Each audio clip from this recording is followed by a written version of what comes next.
The subtle inner moment arrives, not with a fanfare, but a whisper. It's when the hum of routine, once a comforting lullaby, begins to grate, when the predictable rhythm of your days starts to taste like ash. Distractions, once sweet escapes, turn acrid, leaving a bitter residue on your palate. This is the timing of confrontation, not with an external foe, but with the architecture of your own inaction.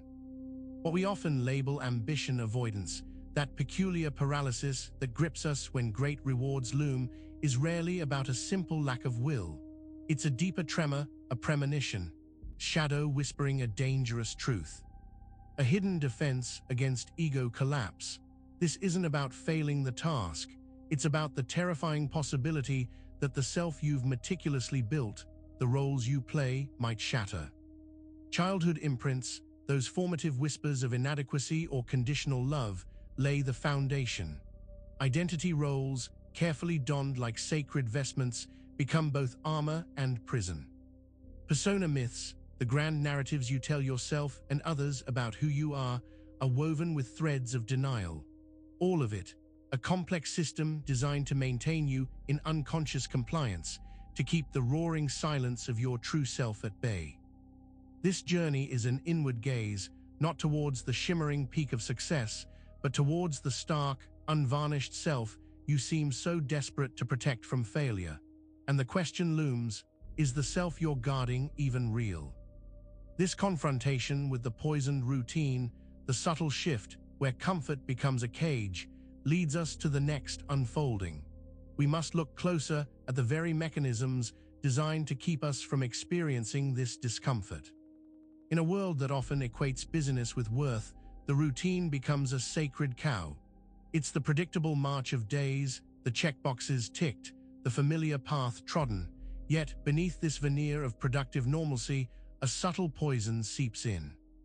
The dawn breaks, the coffee brews, the commute begins, a dance performed with unthinking precision. But watch closely. Notice the faint unease that flickers behind the eyes when the next step is too predictable. The subtle sigh that escapes when the familiar task offers no spark, only a hollow echo. This is not idleness. It is the stirring of a soul stifled by its own well-worn grooves. The poisoned routine is the first veil. It's the carefully constructed environment where growth can't penetrate, where the possibility of meaningful change is subtly eroded by the sheer inertia of habit. The environment itself becomes a silent saboteur, its sameness a constant, low-grade ache. When the comfort of repetition begins to feel like a trap, the stage is set for a deeper truth. And so, we turn from the environment that lulls us into stagnation to the subtle ways we disguise our unwillingness to disrupt it. What appears as thoughtful consideration is often a deliberate performance. And real quick, make sure to subscribe and hit the notification bell for more videos just like this. Now let's keep going. The Mask of Hesitation is a masterpiece of subtle deception. It's the carefully crafted pause before a decisive action, the furrowed brow of simulated contemplation that masks a deeper refusal. It's the voice that gently suggests waiting, observing, gathering more information when the truth is simply a fear of moving forward. This hesitation is not born of prudence. It is a performance of readiness, a theatrical display of careful consideration designed to delay the inevitable confrontation with an unknown outcome. It's the art of appearing thoughtful while actively avoiding engagement, a subtle dance that keeps one on the periphery of real commitment. The archetype at play here is not one of wisdom but of avoidance, a psychic posture that presents itself as analytical caution but functions as a profound act of self-betrayal. This hesitation, this feigned deliberation, is the silent guardian of a deeper fear, the fear of what lies beyond the safety of inaction. In examining this performance, we begin to see the scaffolding that supports our avoidance. The carefully constructed edifice of our daily lives, the systems we inhabit and maintain, are not mere backdrops. They are intricate maps of our internal landscapes, detailed blueprints of our psychic architecture. When we speak of avoidance, we are not speaking of isolated incidents. We are speaking of entire systems built and maintained over years, even lifetimes, to keep a certain truth at bay. These systems, the rigid schedules, the curated social circles, the predictable career paths, are not chosen for their efficiency, but for their capacity to imprison one safely within known boundaries. Each element of this architecture, the furniture in our homes, the social norms we adhere to, even the geometry of our cities, becomes a symbolic representation of an internal psychological structure. They are not simply aesthetics or conveniences, they are manifestations of our inner imprisonment, walls erected to keep the wildness of the soul contained. Within these meticulously designed internal architectures, the true architect is often not our conscious will, but a deeper, more primal fear. This leads us to the next crucial revelation, the myth that often fuels this elaborate construction. Our systems of avoidance, like ancient temples, guard a sacred, yet forbidden, truth. We often speak of the fear of failure, a potent and pervasive dread that paralyzes so many. But this is a misnomer, a semantic sleight of hand that obscures a far more terrifying reality. The true terror is not in the potential for failure, but in the potential for success. The myth of fear of success is the whisper that success will fundamentally alter who we are, that the person who achieves might be unrecognizable, even monstrous, to those who love them now. It's the dread of elevation, the suspicion that ascending might mean leaving behind not just the struggles, but the very soil from which one's identity has sprung. This fear is the protective shell around a fragile ego, a preemptive strike against the possibility that victory might demand a sacrifice of self so profound that it resembles annihilation. It's the archetypal hesitation before entering the sacred grove, knowing that the initiation will irrevocably change the initiate. But what is this self that fears its own apotheosis? This complex myth of averting success is deeply intertwined with the roles we play, the personas we present to the world. It is within these crafted identities that the fear finds its most fertile ground. The persona, in Jungian terms, is the mask we wear in public, the adapted face we present to the world. It is a necessary construct, a way to navigate the complex social terrain without fragmenting our innermost self. But when the persona becomes our primary identity, when the mask is mistaken for the face, a profound danger emerges. This persona is not just a harmless affectation. It is a carefully constructed protector, designed to shield a vulnerable core from the harsh judgments of the outer world. It is the meticulously curated image of competence, kindness, or strength, each trait polished to reflect an acceptable ideal. However, this protection comes at a cost. The constant maintenance of the persona requires immense energy, an unconscious draining of vitality, and more insidiously, it becomes a prison. When the persona is all that is seen, the authentic self, hidden beneath, begins to wither, starved of recognition and genuine connection. It is this deeply embedded protector that we often mistake for ourselves, and its potential unraveling is the heart of our dread. The persona, as a protector, reveals the fragility it strives to conceal, a fragility mirrored in the next profound examination. Mirrors are ancient symbols of truth, of reflection, of confrontation. They do not lie. They show us what is, unfiltered and unvarnished. When we stand before a mirror, we are not looking at an objective reality, but at a projection of our own consciousness, an externalization of our internal state. The mirror refuses to lie. It reflects the subtle creases of worry around the eyes, the slump of shoulders that speak of hidden burdens, the flicker of doubt that passes through the gaze. It shows us precisely what we have become, or perhaps what we have allowed ourselves to become. This refusal to bend to our will, this unwavering fidelity to the present reality, is where the discomfort lies.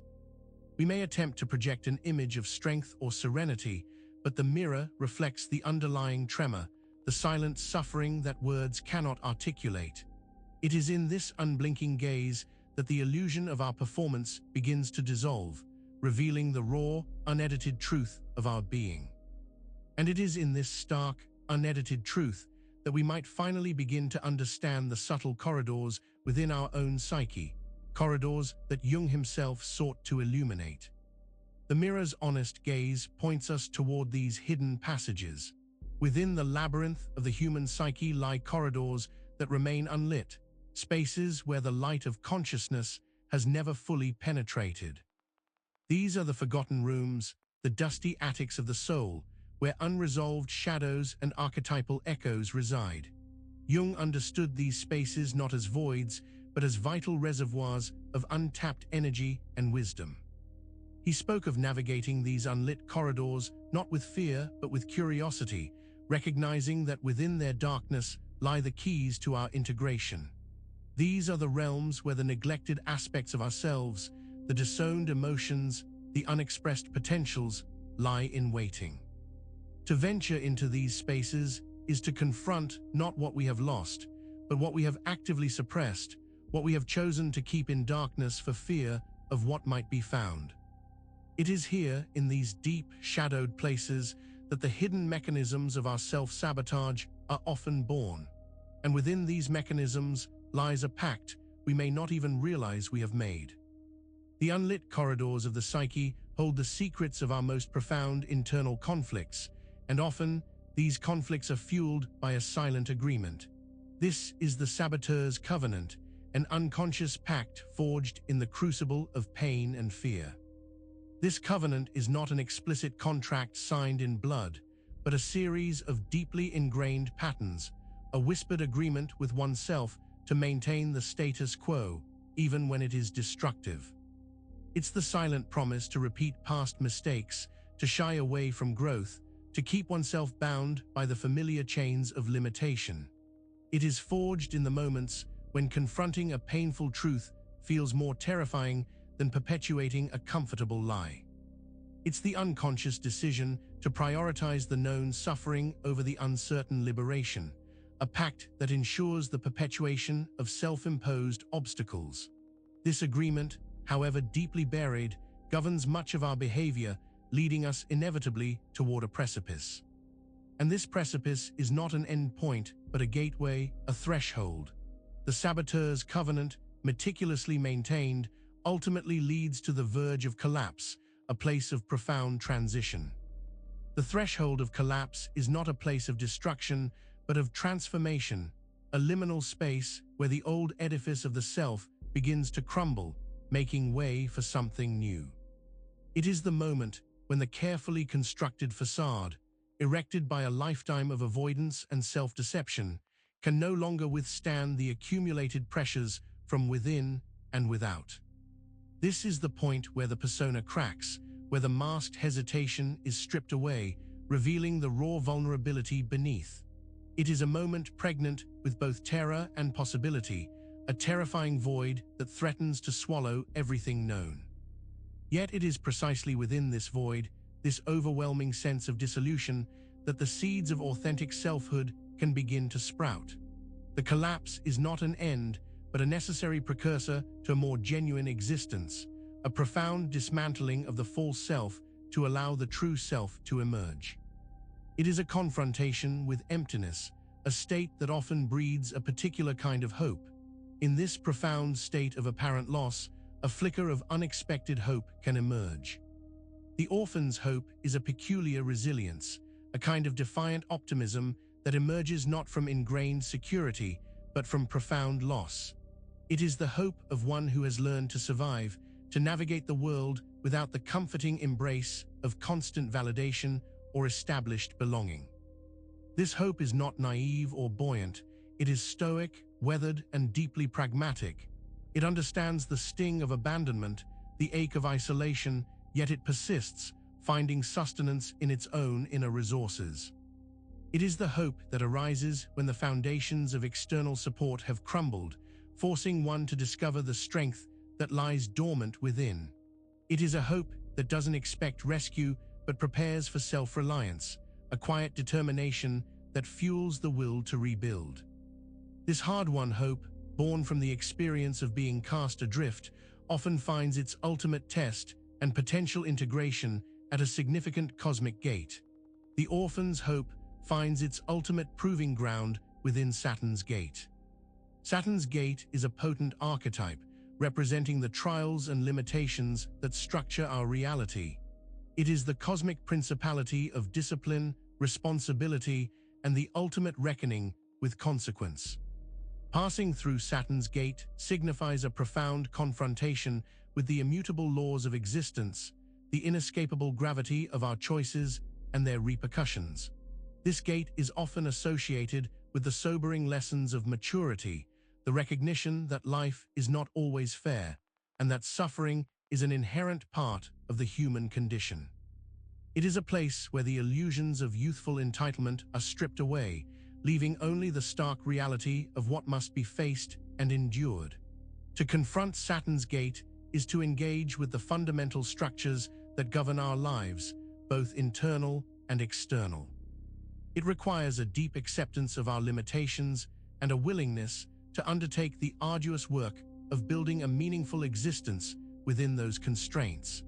This confrontation with inherent structure inevitably leads to a deeper reflection, a mirroring of one's own being in the grandest mirror of all.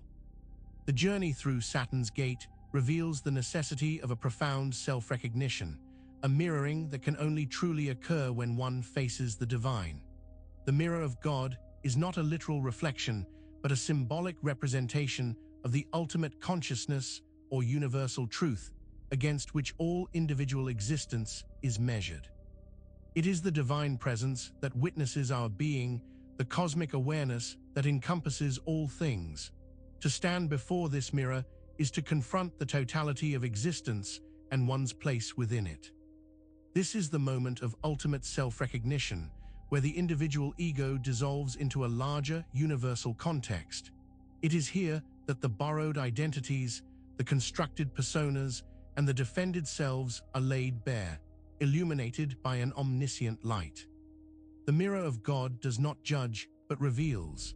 It shows the interconnectedness of all things, the sacred dance of creation and dissolution, and the profound unity that underlies apparent separation. To truly see oneself in this mirror is to experience a death of the separate self and a rebirth into a vaster reality, a process that can feel akin to a profound existential despair. This encounter with the Absolute can plunge one into a state of profound questioning, echoing the sentiments of Kierkegaard. Kierkegaard's despair is not the fleeting sadness of circumstance, but the profound existential anguish that arises from the awareness of freedom and responsibility in a world devoid of inherent meaning. It is the dizzying realization that, in the absence of divine certainty, we are condemned to choose, to define ourselves through our actions and commitments. This despair is the fertile ground from which true faith or authentic selfhood can emerge. It is the terrifying recognition of the abyss, the infinite possibilities and responsibilities that confront us when all external anchors have been removed. It is the individual standing alone before the vastness of existence, forced to confront the weight of their own freedom. This existential dread, the sickness unto death, as Kierkegaard described it, arises from the ego's desperate attempt to be itself, while simultaneously fearing the radical freedom that individuality demands. This internal struggle often manifests as a relentless inner critic, a voice that magnifies our perceived flaws, and this inner critic operates within a familiar echo chamber. The echo chamber of the inner critic is that internalized space where negative self-talk reverberates endlessly, amplifying doubt and fear. It's the relentless internal monologue that replays past mistakes, magnifies perceived shortcomings, and anticipates future failures, creating a self-perpetuating cycle of judgment. Within this chamber, every misstep, every perceived inadequacy is caught and amplified, distorting our self-perception and eroding our confidence.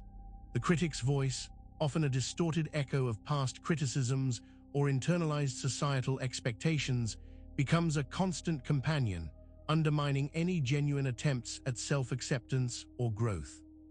This internal cacophony makes it incredibly difficult to discern authentic critique from destructive self-condemnation.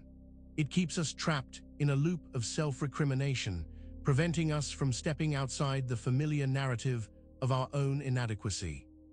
And it is within this echo chamber that a powerful symbol lies hidden, a symbol that offers not an escape, but a profound passageway. The relentless feedback loop of the inner critic ultimately points toward the mirror as the only true gate. The mirror is the gate. It is not an obstacle to be overcome, but the very entry point to authentic self-knowledge and transformation. While the inner critic may distort what we see, the mirror's inherent nature is to reflect, to show us exactly what is, unadorned and undeniable.